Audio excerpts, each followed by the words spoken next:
Hey guys, today we are checking out one of the most talked about new launches in Johor Bahru, MBW Bay Phase 3, a freehold Seaview development that is making headline for being the most affordable Seaview condo within JB City.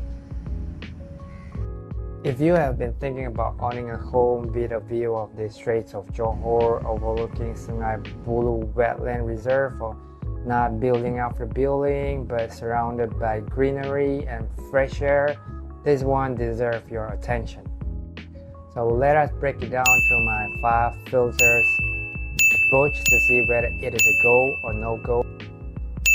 So before we start, as a usual disclaimer, all opinions are my own and not on behalf of any agency or party.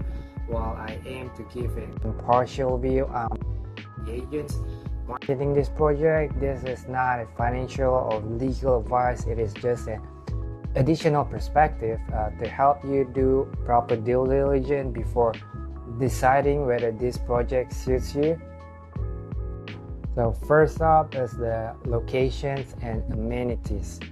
MBW Bay is located at Danga Bay. If you're slightly familiar with JB, it is right next to the mega development Country Garden Danga Bay.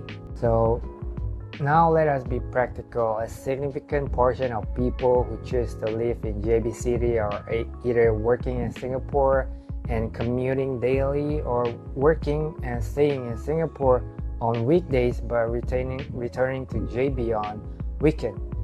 So if you're looking for a walkable distance to the RTS station or jbseaviewcondo, this location might not be so ideal.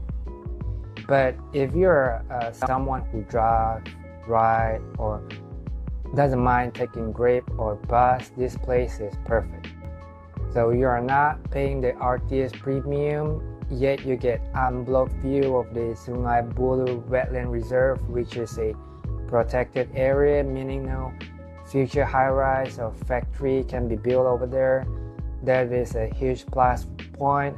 Fresh air, cleaner air, less congestion, and peaceful surrounding. So it is still a strategic location, only 7 kilometers or less than a 10-minute drive to CIQ. So the city view unit overlook many landed houses because the lane across is Malay Reserve lane. Another plus point is you are not facing dense high-rises but greenery. So amenities wise, it is awesome, fantastic. We got Belly Time Mall at Country Garden Danga Bay within walking distance.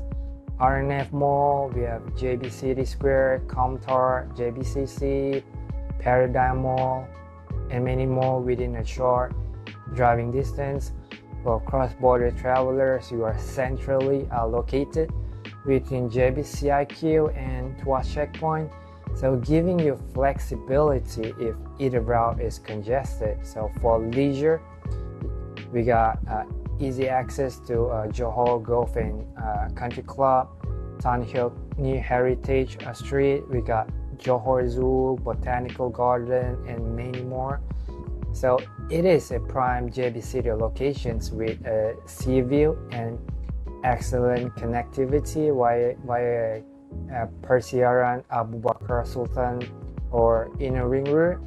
So yeah, for on-stay I will rate it highly, around 9 out of 10. But from an investor perspective, generally more bullish on projects within 500 meters of RTS or CIQ, even with slightly higher premium. So overall, I'll give this a 7 out of 10 to the locations and amenities. So second project detail, MBW Bay is developed by MBW Group, a very established Malaysian property developer. So in total, there will be 8 towers launches in phases. So phase 1, we have towers 7 and 8, 388 units, expected delivery end of this year. Phase 2, tower 4, 5, and 6, 911 units, expected delivery in 2 years. Phase 3, towers 1, 2, and 3, the latest launch and the focus of this review. So phase 3 consists of 3 towers, 33, 35 and 37 stories respectively, or totaling 704 units. So if you have been comparing projects within 1 kilometers of jbseaviewcondo or RTS, you will notice this is relatively low density. So Tower 1 has 223 units, Tower 2 has 272 units, and Tower 3 has 209 units, around 6 to 9 units per floor. So ensuring comfort and privacy. So there are 21 different layouts, so ranging from 538 square feet, 1 bed, 1 bath, to 2,798 square feet penthouse unit. So the varied design in balconies don't face each other, improving privacy and exclusivity, and also helping reduce direct resale competition later. So roughly 47% of the units are 1-bedders and 52% are 2-bedders. Clearly targeted more at working professionals, small families, or investors, but surely not large families. So now one concern for low density project is whether facilities will be limited, since fewer residents share the maintenance costs. But MBW Bay stand out here. It has one of the longest swimming pool in JB City, 95 meters long. How do they manage this? The facilities are shared among all phases, the phase 1, 2, and 3. So it's via link bridges. So each phase, each with different theme, garden, water, and sports. So what this means is, the resident from Tower 1 can walk across the access facilities in other phases, such as the basketball court or yoga room. So you'll also find a sky garden, co-working space, gym, and many more. So overall, I love the low density, the layout variety, unblocked sea view, and massive swimming pool. So the only drawback is there's no 3 or 4 beds units, so there's some imbalance over there. So my score for project detail will be 7 out of 10. Third, supply. Now let us talk about supply, both existing and upcoming Seaview Condo in JB City. So around the CIQ area, we have RNF, Princess Cove, phase 1 and phase 2, and now phase 3 is launching. So those, I believe, is appeal to buyers who prioritize walking distance to Singapore, or to CIQ, to RTS, and they are willing to pay a premium for that. So MBW, on the other hand, offer a different kind of sea view. It's greener, it's more natural, facing the strait, the Johor Straits, and the Sungai Buloh Wetland Reserve. So I believe that it's better or more appropriate for us to focus on properties within Danga Bay itself. So we can clearly see that its direct neighbor and competitor there is Country Garden Danga Bay.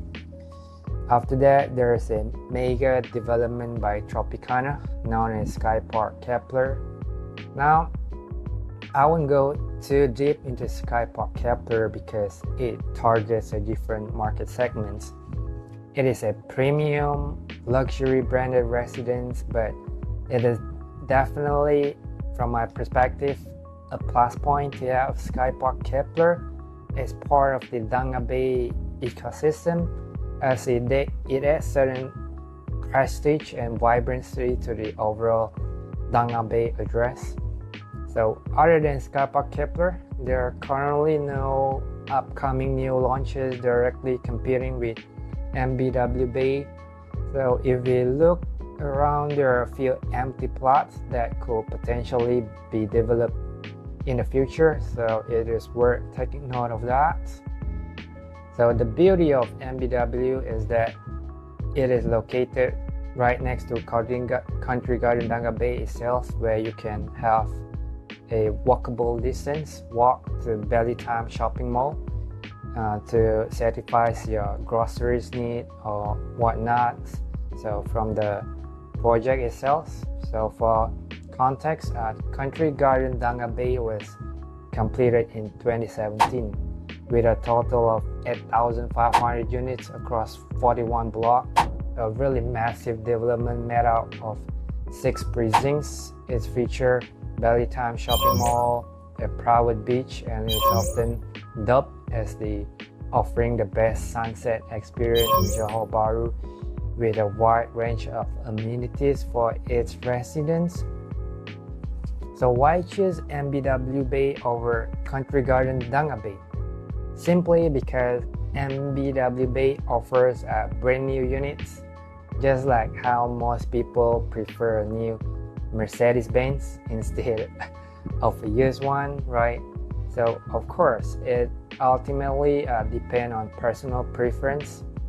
So by the way, I'm also marketing Country Garden Danga Bay, Sky Park Kepler, and RNF projects. So if you are feeling overwhelmed by all the informations and want to bring some clarity to your decision-making process, feel free to reach out. So I'll be more than happy to help you, explore which options suit you best. So overall, the available land in this area is limited. We know that Sky Park Kepler will occupy a significant portion of it. So Country Garden Danga Bay is already completed. Future development might come up for MBW Bay. So given this limited competition, so I'll rate supply 7 out of 10. Now on the demand side, this is where things get interesting. Johor Bahru is going through a revival phase driven by major catalysts such as the rtslink nearing completions and the Johor Singapore special economic zones, to name just a few. So this development are creating what I call it a ripple effect on demand for city living. So more professionals, especially Malaysians, are working in Singapore, Singaporean retiree, and young couple are looking for city-based, well-connected yet affordable condominium apartments to stay. And that is where MBW Bay fits in perfectly with its freehold title, city location, sea view advantage, and attractive entry price.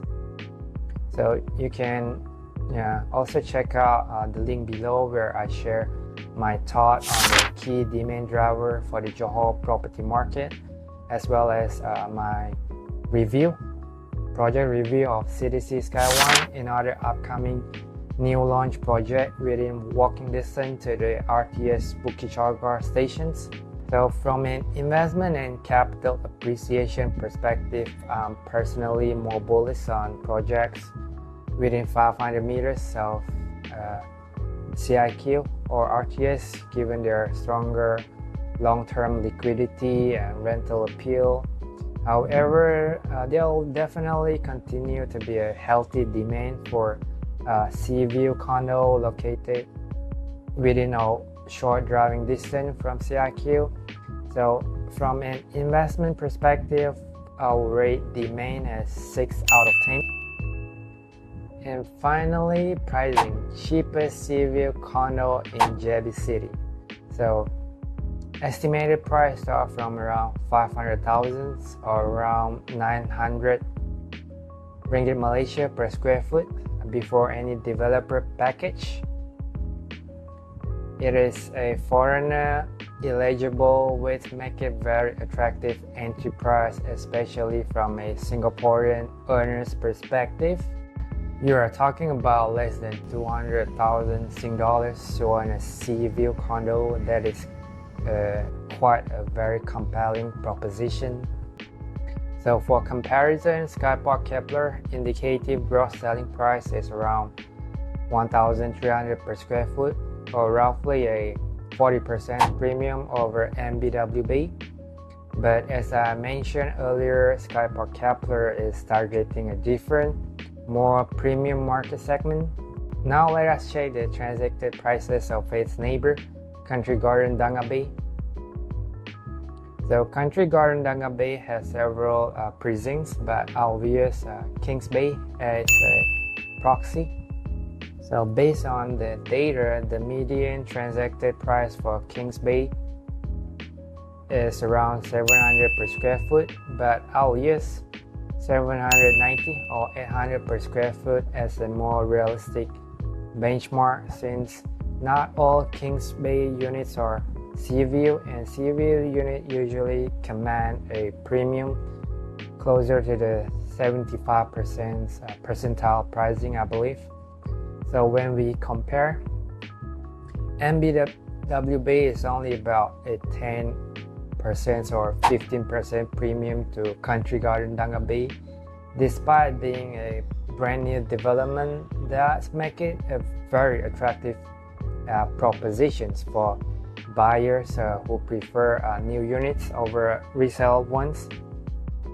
As for rental demand, let us refer to Property Guru listing for similar development with 1 bedders and 2 bedders as offered by MBW Bay.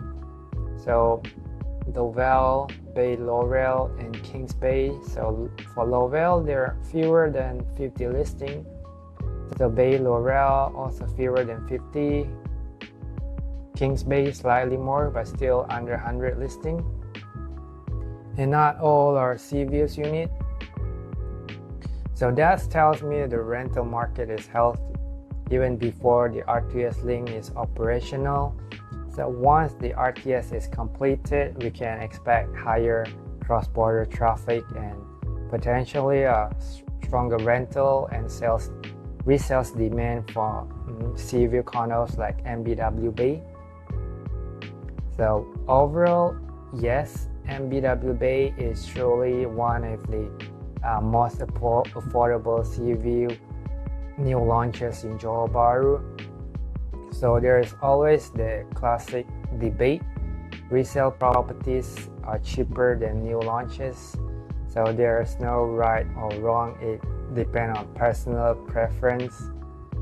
Some people prefer a brand new iPhone, while others are fine with a used one. So same logic apply here.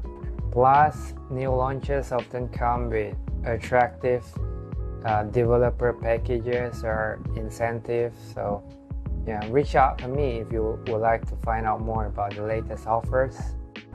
So for pricing, I'll give MBW Bay an 8 out of 10. So there you have it. In summary, the total score is 35 out of 50, or about 70%. Personally, anything above 70% is worth considering for investment, but these projects sit somewhere in between for me. So it really depends on our own judgment and objective. From an investment perspective, I might call it a maybe. So depending on my entry price and strategy, But for on-stay buyers, especially small families or retirees, this will be one of my top choices. For me personally, I still find properties within 500 meters to RTS or CIQ more attractive. Yes, they come at a premium, but from a risk-return perspective, especially from risk perspective, demand for those locations will likely remain strong even if market conditions soften, unless of course another black swan event like COVID-19 happen, which nobody can predict, right? So on the flip side, looking at it from another angle, the lower entry price per square foot for MBW Bay means you can afford to have slightly lower rental income and still maintain a similar ROI compared to higher price CIQ properties. So ultimately, it is up to individual to decide which make more sense for their goals. So what do you think, go or no go? So drop your thought in the comment below.